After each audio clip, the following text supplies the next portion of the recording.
Interrogative sentence में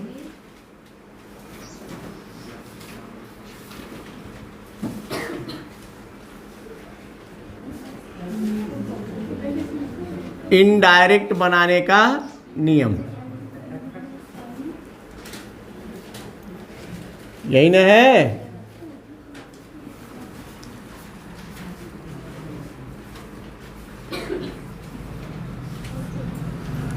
interrogative sentence, जब बात हो रही हो किसकी, इंट्रोगेटिव सेंटेंस की, ठीक है। तो इंट्रोगेटिव सेंटेंस कितने प्रकार के होते हैं? दो। कौन कौन? एक होता है helping verb plus subject plus main verb plus object plus others plus question mark. आपके दिमाग में ये बात आ जानी चाहिए, जब भी इंट्रोगेटिव सेंटेंस की बात हो तो उसका जो सेंटेंस का स्वरूप है वो आपको ध्यान में आ जाना चाहिए, ठीक है। तो एक तो ये हो गया। दूसरा इंट्रोगेटिव का वो फॉर्मेट क्या है? तो पहले question word plus helping verb plus subject plus main verb plus object plus others plus question mark. ये हैं दो तरह के सेंटेंसेस, किसके? इंट्रोगेटिव सेंटेंस ना। अब रूल क्या है कि रिपोर्टिंग वर्ब और रिपोर्टेड स्पीच को बदलना है, यही ना है। रिपोर्टिंग वर्ब और रिपोर्टेड स्पीच को बदलना है। रिपोर्टिंग वर्ब में कितने परिवर्तन? दो। कौन कौन? एक होता है सेड या सेड टू का परिवर्तन, और दूसरा होता है कॉमा और इन्वर्टेड कॉमा को हटाकर किसी न किसी कंजक्शन का परिवर्तन। बात ध्यान से समझना, ये दो परिवर्तन ये हमेशा होंगे, हर सेंटेंस में होंगे। जैसे आपने असर्टिव सेंटेंस में पढ़ा तो रिपोर्टिंग वर्ब में दो परिवर्तन और रिपोर्टेड स्पीच में तीन परिवर्तन, ये हमेशा होते रहेंगे। अब ये भी पढ़ा है आपने कि रिपोर्टिंग वर्ब के सेड या सेड टू और कॉमा इन्वर्टेड कामा के स्थान पर जो कंजक्शन लगता है वो किसके अनुसार लगता है? रिपोर्टेड स्पीच के सेंटेंस के अनुसार। पढ़ा ना।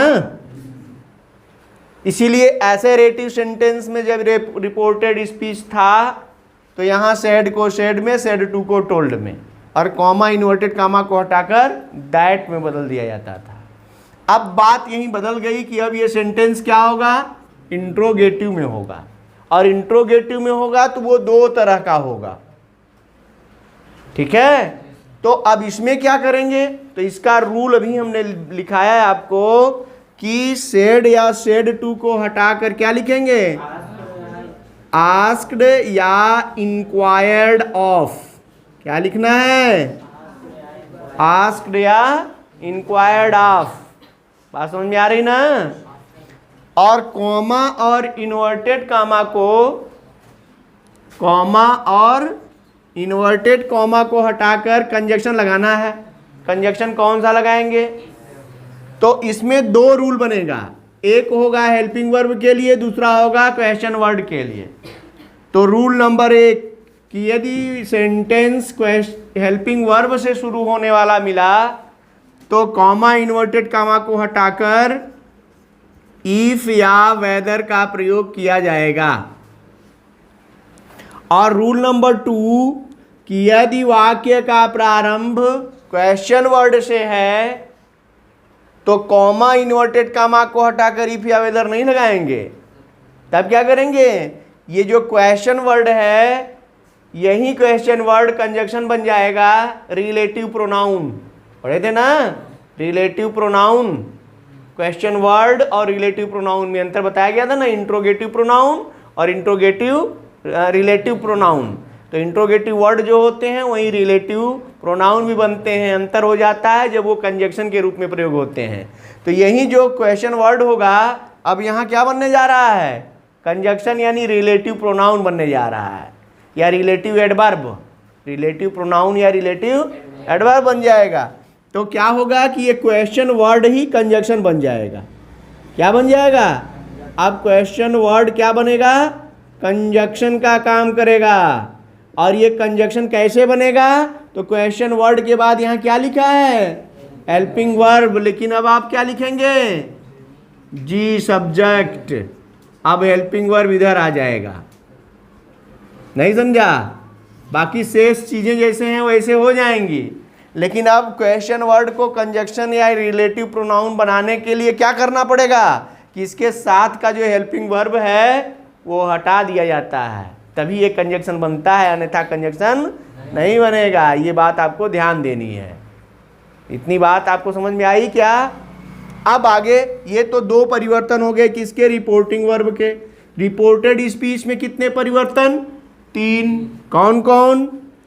नंबर 1 पर्सनल प्रोनाउन का परिवर्तन, नंबर 2 टेंस का परिवर्तन, नंबर 3 वर्ड्स एक्सप्रेसिंग नियरनेस, ना निकटता सूचक शब्दों का परिवर्तन। और इनका रूल क्या बताया गया है? लगे हाथ इसको भी आप दोहरा लीजिए। पर्सनल प्रोनाउन होगा तो 3 पर्सन होते हैं, first person, second person, third person. First person के प्रोनाउन को रिपोर्टिंग वर्ब के सब्जेक्ट के अनुसार, सेकेंड पर्सन के प्रोनाउन को रिपोर्टिंग वर्ब के ऑब्जेक्ट के अनुसार, और थर्ड पर्सन के प्रोनाउन को नो चेंज। ठीक है? और टेंस का परिवर्तन करने का 3 रूल बताया गया। पहला कि जब रिपोर्टिंग वर्ब प्रेजेंट टेंस या फ्यूचर टेंस में हो तो रिपोर्टेड स्पीच के टेंस का परिवर्तन नहीं होता।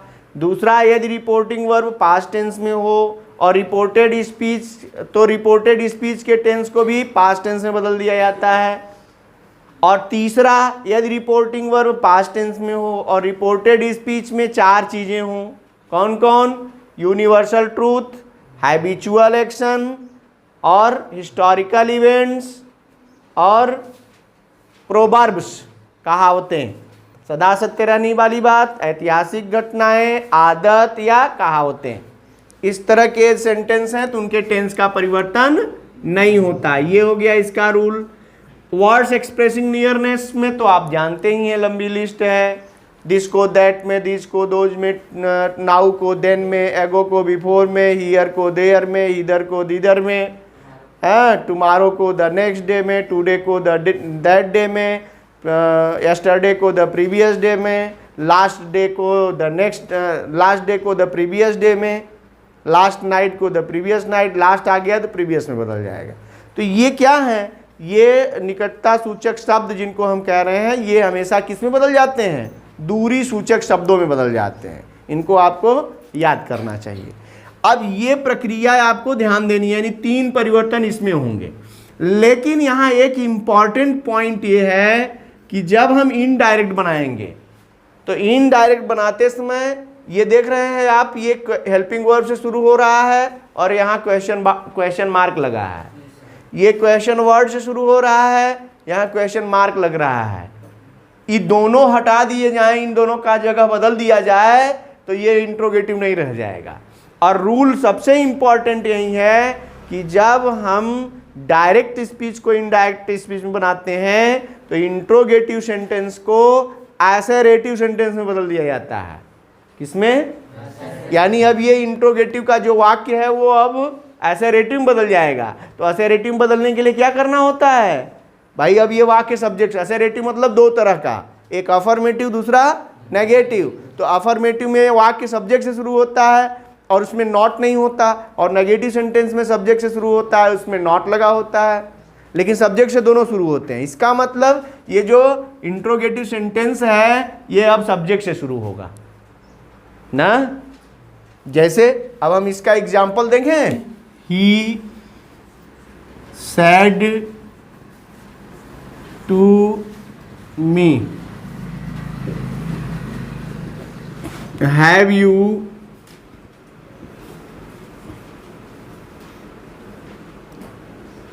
डन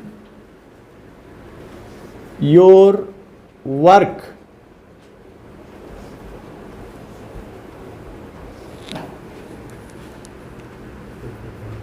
या Ram said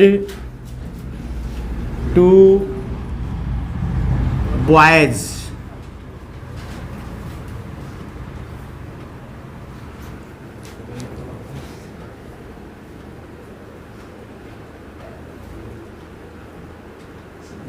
do you learn your poem?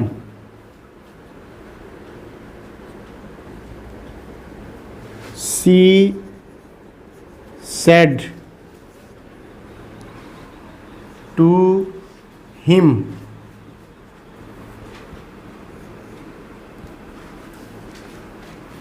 Why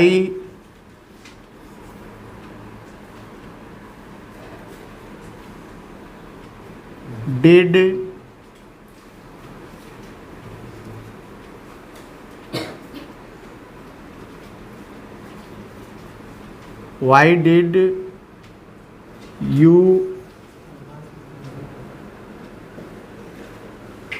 you play? Why did you play a game here?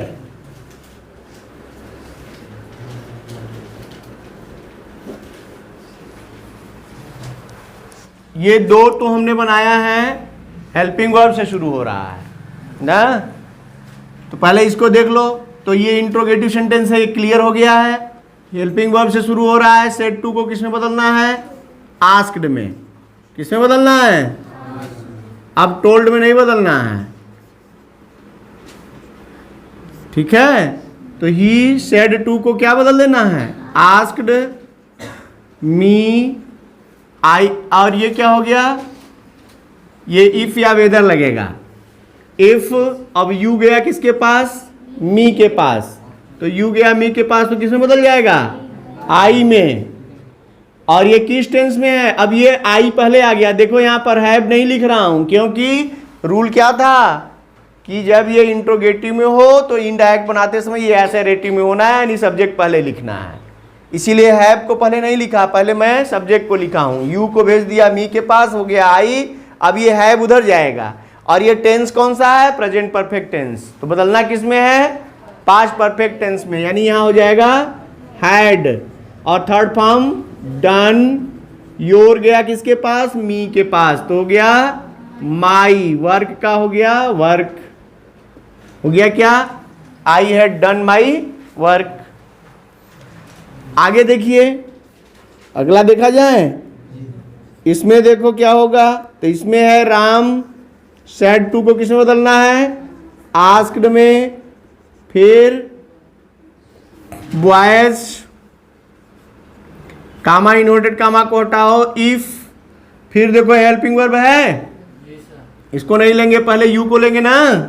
You कहाँ गया? बॉयज के पास। तो क्या हो जाएगा? अरे बॉयज यानी दे होता है, प्लूरल नंबर न है। तो यू गया बॉयज के पास, हो गया दे। अब ये हो गया प्रेजेंट इंडेफिनिट टेंस में था, इसको बदलना किस में है? पास्ट इंडेफिनिट टेंस एसेरेटिव में। तो पास्ट इंडेफिनिट टेंस एसेरेटिव में क्या होता है? वर्ब का सेकेंड फॉर्म। ये ध्यान देना है। डिड कहां से लग जाएगा? एसेरेटिव में डिड लगता है, नेगेटिव में लगता है। तो ये नेगेटिव है, तब फिर कैसे डिड लगेगा? नेगेटिव रहता तब डिड लगता। तो यहां नेगेटिव नहीं है, ये ध्यान देना है। यानी डू को देख करके डिड में मत बदल देना। मेरा मतलब ये है कहने का कि अब ये एसेरेटिव बनेगा, तो एसेरेटिव में ये नॉट नहीं है, तो अफर्मेटिव ही बनेगा। इसलिए दे, उसके बाद लर्न का सेकेंड फॉर्म लर्नड। और योर गया कहां? बॉयज के पास, तो हो गया देयर पोएम। ठीक है। वाक्य के अंत में फुल स्टॉप भी है, ये ध्यान देना है, क्योंकि अब क्वेश्चन मार्क नहीं रहा है, फुल स्टॉप होते जा रहा है। नेक्स्ट देखिए, ये last, she said to him why did you play a game here. ठीक है। तो सी क्या हो जाएगा? She asked him, why interrogative word है, क्वेश्चन वर्ड बन गया वाई, यू गया किसके पास, हिम के पास, तो हो गया ही, ठीक है, और डिड हट गया, ये पास्ट इंडेफिनिट टेंस है, किसमें बनेगा, पास्ट परफेक्ट में। पास्ट परफेक्ट में क्या होगा, had, why he had, play का third form played a game, here का देयर। समझ में आ गई ना, she asked him why he had played a game there.